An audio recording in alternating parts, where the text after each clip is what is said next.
Hey guys, how's it going? If you haven't seen some of the previous videos I uploaded about Yu-Gi-Oh! GX, I actually had been rewatching that entire series and it was actually a lot of fun. I really like Yu-Gi-Oh! GX Season 1 even though I know a lot of people don't really like it. I love GX Season 1 just because even though it has some flaws like being really villain of the weekend, not having a really tightly woven story, I just think the episodes are a lot of fun to watch and I love seeing Jaden's Elemental Hero monsters and the fact that they're weak vanilla monsters, but in order to get the most out of them, you have to use polymerization so they can become some really strong fusion monsters. I actually enjoyed rewatching Yu-Gi-Oh! GX so much that I actually decided to go back and rewatch some other Yu-Gi-Oh! Series. I've been rewatching Yu-Gi-Oh! Zexal, Yu-Gi-Oh! Arc 5, and Yu-Gi-Oh! Brains. Arc 5 makes me so disappointed, man, because I actually think the start to Arc 5 was so good and it had a lot of potential to be a really good Yu-Gi-Oh! Series, but they really just dropped the ball on it, and near the end of it, it was so messy that I honestly didn't even know what I was watching. There's just so many of those Battle Royale duels and, the intrusion penalty where,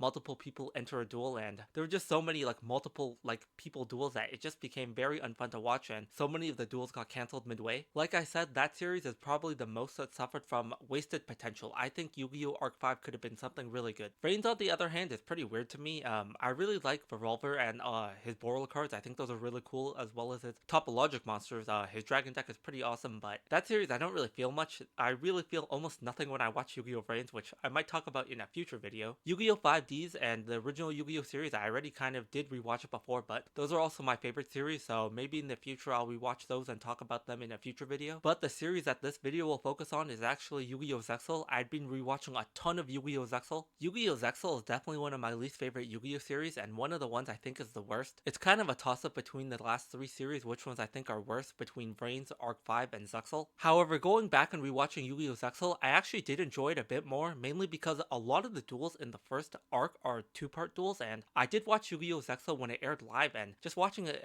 while it was airing live was terrible, just because, like I said, a lot of the duels are two parts, and there's so much dialogue in between that it's really hard to actually focus on the duel, because the characters just talk so much, and it gets really annoying. One of the things I liked about Yu-Gi-Oh! 5Ds is that a lot of the duels are really short, so they can fit them in one episode, but if the duels are a lot longer, a lot focused more on the duel rather than the dialogue, and that's a really big issue I have with Yu-Gi-Oh! Zexal. The characters just talk so much, and there's like a lot of flashbacks and stuff that it makes it really hard to focus on the duel because there's just not that many turns in general. For example, one of the duels is Yuma versus Flip, and that duel is very short, but the dialogue in the episode just takes so long that it's really hard to focus on the duel at hand. That duel in general is only 8 turns, but the duel is split into 2 episodes and there's only 4 turns between each episode. That's not that much actual duel, and it's really annoying to watch. The entire first arc of Yu-Gi-Oh! Zexal, which is the first episode all the way to the second duel against Kite, there are so many two-part duels in that arc that it just becomes really annoying because, like I said, there's not actually that much duel, and the characters are really annoying, so it's really hard to like them and really hard to pay attention because a lot of those characters are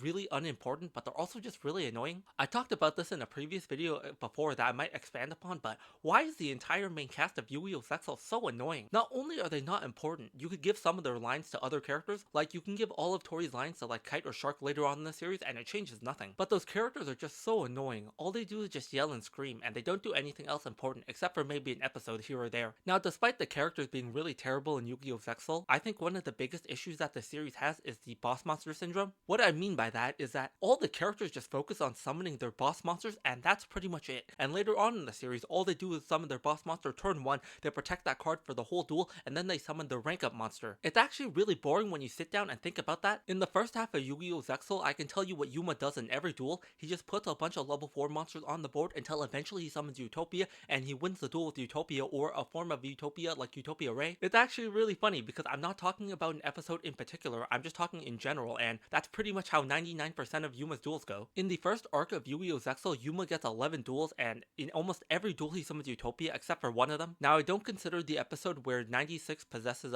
Yuma because, that's not really Yuma dueling, that's more Dark Mist. However, even in the episode where Yuma doesn't summon Utopia because he's possessed by Dark Mist, Bronx just summons Utopia anyway, so Utopia shows up there too. It's really boring just seeing the characters just summon the same monsters over and over again and just win the duel with those. One of the cool things about Yu-Gi-Oh! Zexal is that there's a lot of number monsters. Pretty much how it works is that the numbers between 1 and 100 are pieces of Astral's memory because he was sent to Earth because he has a mission, but after Yuma opened the door, it split his memory into 100 pieces, which are the number cards. The goal of the show for Yuma is to help Astral regain all the number cards so he can figure out what his mission is. In doing so, the whole goal of Yu-Gi-Oh! Zexal 1 is for Yuma to collect all the number cards, but every time he beats a number holder, he takes their number card from them because he's a number hunter. I actually thought that this concept was really cool at the start of Yu-Gi-Oh! Zexal because number monsters are really strong. They have a unique effect in the anime where they can't be destroyed in battle except with another number monster. They don't have this effect in the actual TCG and OCG game, so that's a really cool effect that they have that's just a free bonus. Another cool thing about the number Xyz is that they're way stronger than regular Xyz monsters. Number 61 Volcasaurus is a really strong card.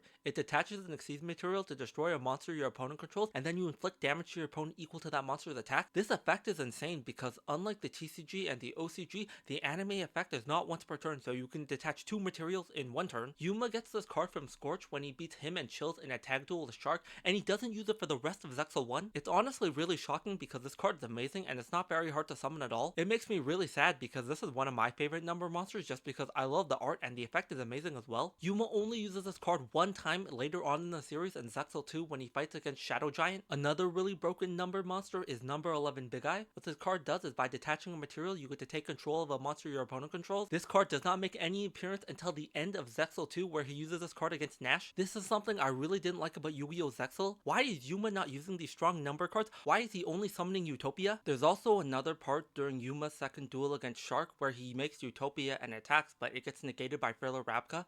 What Friller Rabka does is by banishing it from the grave, it negates an attack and lowers the monster's attack by 500 points. Astral correctly points out that if Yuma was just smart and used Monster Reborn, he could have stolen Shark's Friller Rabka from the grave so it couldn't activate. Then he can use Gaga God Magician's effect to change itself to a level 3 to make Leviathan Dragon instead of Utopia. But Yuma is too obsessed with making Utopia that he always wants to make that number instead of correctly thinking. Astral's even like, God, Yuma, you're stupid. One of the things I liked about Kite as a number hunter is that he actually incorporates the numbers that he takes from his opponents. He uses number 10 Illuminate and number 20 Giga Brilliant against Yuma. For Shark, he uses number 30 Acid Golem of Destruction. It's just very nice seeing characters using a variety of Xyz monster numbers except using the same one again and again. But even Kite has his own issues because just like Yuma, he just wants to summon his boss monster Galaxy Eyes Photon Dragon every single duel and only win with that one card. Even later on when he gets Neo Galaxy Eyes Photon Dragon, that's always the card he summons in every duel. This is the biggest problem I have with Yu-Gi-Oh! Zexal. All the characters are so one-dimensional and boring and they only want to summon the same monster or an evolution of that monster and win the duel. Every single duel, all Yuma is doing is summoning Utopia and then protecting it the whole game and winning with Utopia or winning with a different evolution of Utopia like Utopia Ray. All Kite wants to do is summon Galaxy Eyes Photon Dragon and win with that card or win with Neo Galaxy Eyes Photon Dragon. Even the villains in this series, all they do is just summon the same number monsters. If you don't know, Yu-Gi-Oh! Zexal is split into 2 different parts. There's Yu-Gi-Oh! Zexal and there's Zexal 2. Yu-Gi-Oh! Zexal 2 focuses around the Barians and the Barian invasion arc. Pretty much how it works is that there's the Barian world which contrasts versus the Astral world and the Barians want to destroy the Astral world. As I said before, numbers 1 through 100 are Astral's memories, but there's also fake numbers created by Dawn 1000 which are numbers 101 to 107. There's also more fake numbers like 1 through 4, but they're not really that important here. Pretty much all the characters have number cards, but they also have C number cards. The C number cards are their evolutions, similar to like the contact fusions for Jaden or Axel Synchro for Yusei. The C number cards are pretty much just evolutions of the original numbers. You have regular C number cards such as Utopia Ray, which you summon just by putting it on top of the regular Utopia. Those monsters retain the same ranks as their base form, so Utopia Ray is a rank 4 just like Utopia. But there's also different types of C number cards that you summon through Rank Up Magic. Rank Up Magic pretty much just put a C number on top of the regular number, but you have to use a spell card, but it becomes 1 rank higher. There is Utopia Ray Victory, which is a rank 5 that needs to be summoned with a Rank Up Magic card to put on top of Utopia. Rank Up Magic, the 7th one, is a really important card for the Barians because it allows them to summon their C numbers without even summoning their original number. What that card does is it summons the C number and puts the original number under it straight from the extra deck. That card honestly made so many duels so boring. Pretty much what happens is every character just opens with that card first turn and they immediately play it. Alito's final duel against Yuma, what does he do? He activates Rank Up Magic, the 7th one, to summon C105 immediately, and he just protects that monster the whole duel. In Mazar's final duel against Kite, what does he do? Turn 1, he activates Rank Up Magic, the 7th one, to summon C107, and for the whole game he just protects that card. In Nash's duel against Vector, what does he do turn 1? He draws Rank Up Magic, the 7th one, and plays it to summon C101. It's just so boring. Why are all the characters doing the same thing every single game? It's not even just the villains too, it's every character. Almost every duel, what Yuma's gonna do is put 2 level 4 monsters on the board and make Utopia. What Kite's gonna do is put 2 monsters he contribute to summon Galaxy Eyes Photon Dragon. What they're gonna do is protect the monsters or bring them back from the grave and then just rank them up to summon an Xyz monster evolution. It's just so boring. I can tell you how every duel goes because they all go the same way. In Yuma's first duel against Vector, he summons Utopia first turn. In the second duel, duel when he gets onto the different dimension airship to duel against the Barians there, what does Yuma do? He summons Utopia first turn again. Even when Astro duels against number 96 Dark Mist, what does he do? He puts 2 level 4 monsters on the board and summons Utopia. Even in Yuma's tag duel with Dextra against Alito and Nystro, what happens? Yuma puts 2 level 4 monsters on the board to summon Utopia. Why is every duel the same? I'm not even angry, I'm just laughing so much because it's really funny to me. Yu-Gi-Oh! Zexal without a doubt has to be the favorite Yu-Gi-Oh! Series for the animators to write duel scripts for, because they're pretty much writing the same thing every single duel.